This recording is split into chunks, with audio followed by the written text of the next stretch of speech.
আমার কথাটা একটু তোমরা লাস্ট পর্যন্ত ভালো করে মন দিয়ে শোনো, কারণ আমি আমার এখানে বাস্তব জীবনটাকে তুলে ধরেছি। ঠিক আছে, তোমাদের যদি একটু সময় থাকে তাহলে আমার কথাগুলো একটু মন দিয়ে শোনো। ঠিক আছে,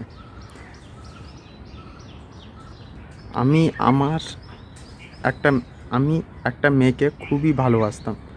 এতটাই ভালোবাসতাম যে আমি তাকে নিয়ে সবসময় কল্পনা করতাম যে ওর সাথে ঘুরতে যাচ্ছি, ওকে নিয়ে হাঁটছি, কিন্তু বাস্তবে এরকমটা ছিল না। ঠিক আছে, আর আমি ওই মেয়েটাকে যে বলবো আই লাভ ইউ বা আমি তোমাকে ভালোবাসি, সেরকম পরিস্থিতিটাও ছিল না। কারণ আমি বেকার ছিলাম বলতে গেলে, কাজ তো করতাম কিন্তু যে মাইনাটা পেতাম ওটা দিয়ে আমি যদি তাকে বিয়ে করি, বিয়ের করার পরে ওই টাকা দিয়ে আর যাই হোক সংসারটা চলতো না। তো সেই জন্য আমি আর বলিনি, আমি আর বলতে পারিনি যে আমি তোমাকে ভালোবাসি। আমি জানতাম যে এই টাকায় সংসার করলে ওকে ঠিকমতো সুখে রাখতে পারবো না, সেই জন্য আর বলিনি। হঠাৎ দেখি ওর বিয়ে হয়ে গেছে, খুবই খারাপ লাগছিল। কারণ যে মনটা ওকে নিয়ে সারাক্ষণ কল্পনা করতো যে একসঙ্গে ঘুরছি, হাসছি, কথা বলছি, সেই মনটা যদি সেটা যদি দেখি যে বিয়ে হয়ে গেছে তার অন্য কারোর সাথে, তখন সেই মনটা তো একটু কষ্ট পাবেই যে তাকে সারাক্ষণ নিজের করে ভেবেছে, সে অন্য কারোর হয়ে গেছে। তখন মনটা তো খালি খালি লাগবেই, কিন্তু তখনও কাঁদিনি।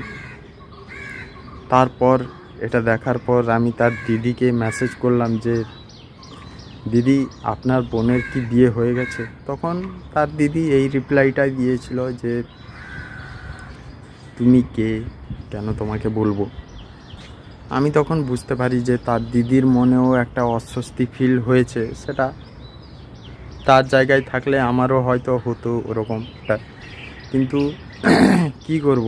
আমি তাকে একটাই রিপ্লাই দিলাম যে আমি তো আপনাদের কেউ না, কিন্তু আমি কৌতূহলবশত এই কথাটা জিজ্ঞাসা করে নিয়েছি। যাই হোক, তারপরে আর সেই দিন রাতে আমার চোখে ঘুমও আসেনি, মানে এতটাই কষ্ট পেয়েছিলাম। তো কী আর করব, যদি আমার কাছে 30 থেকে 40 হাজার টাকা ইনকাম করতাম না, তাহলে আজকে আমি ওকে প্রপোজও করে দিতাম। তারপর রিজেক্ট হই সেটা পরে দেখা যেত, কিন্তু অ্যাটলিস্ট চেষ্টা তো করতাম যে আমি তাকে ভালোবাসি। কারণ ভালোবাসা একটা দায়িত্ব, এই নয় যে ভালোবাসলাম, করলাম 1 বছর 2 বছর, তারপরে বিয়ে করলাম না, ছেড়ে দিলাম। ওটা আমার দ্বারা পোষায় না।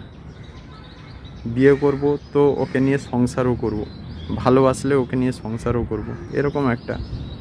তো আজকে যদি আমার কাছে ভালো চাকরি থাকতো, 30-40 হাজার টাকা যদি ইনকাম করতাম, তাহলে হয়তো আজকে আমার ভালোবাসাটা টিকে যেত, হারাতো না এইভাবে।